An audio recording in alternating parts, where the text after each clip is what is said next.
beginning, it looked as if the Bears had something going, but as the game opened up, a fractured offense. Yeah, it continues to be a problem. Obviously, the sacks, now 6 on the books, obviously, with how it ended there for the Bears. And, they do have to find themselves in what they're doing. I thought that was a Herculean effort by the defense. They may have given up a lot of yards, but they were there. They gave the Bears offense a chance at the end of that game, and maybe went to the well one too many times with another screen pass. Absolutely.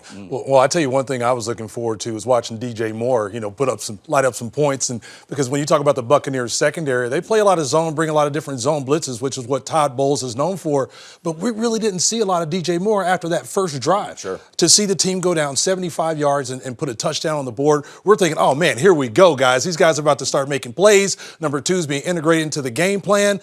But after that, 75 more yards until 10 minutes left to go in the fourth quarter. We didn't see a lot of number 2, but like I said from game 1, it's all about identity. Sure. Who are the Bears offensively? We need to find that out quickly, and they need to find that out quickly. Yeah, you would think that you would have seen a heavy dose of Herbert and Johnson and Herbert, and then DJ Moore, Darnell Mooney, but that's not what we saw. And if you want to win, especially when you're playing in heat like that, you need to wear the other team down. I don't know what you guys saw, but I thought in the first half, you could see DJ Moore was getting a little frustrated because there was an out route that he was open on, an in cut that led to a sack, and I thought DJ at that point was starting to get disinterested again, and that was coming off the first drive where they had the big play to him off of man coverage. He gets the big play where the Bears are able to score, and then right after that, I could just tell he was getting frustrated because they went away from him, like Henry was referring to. Yeah, and Henry looked as if DJ Moore was the third, maybe the fourth option on that sequence right there, and Justin Fields wasn't able to pick him up early enough. Wouldn't you have a guy like DJ Moore as option 1 or number 2 when you have a player like Justin Fields? Well, he's always option number 1. The biggest thing for a guy like DJ Moore is get the ball in his hands. I don't know if it's via a jet sweep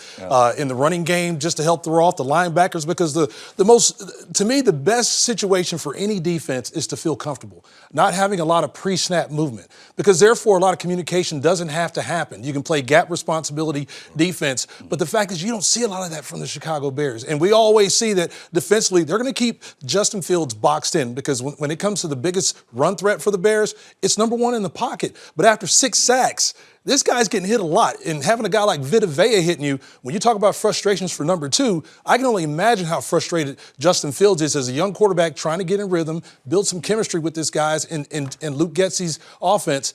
Right now, we got to get all of our playmakers involved, because right now defenses are teeing off on number 1 way too often. Yeah, absolutely. It seemed as if there was time for Justin Fields at times to step up in the pocket. He just wasn't able to do so and find that open man. So let's dig into some numbers, if you don't mind here. Stats of the game presented by Bet Rivers coming at you.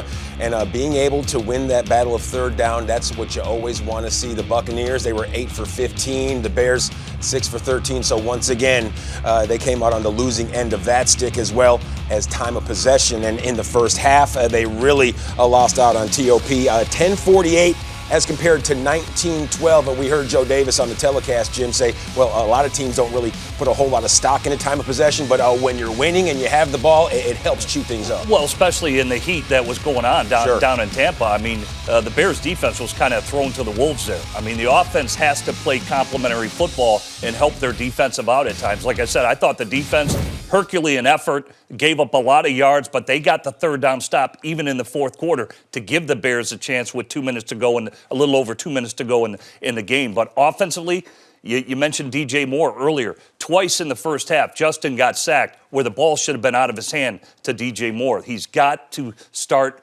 dropping back and throwing on rhythm once he identifies what the coverage is. Yeah, halfway home to old school Bears football. The defense, it was there. The run game, not so much, but there's still plenty of football to be played. In the defense, it was much like the bamboo. They bent, but they did not break.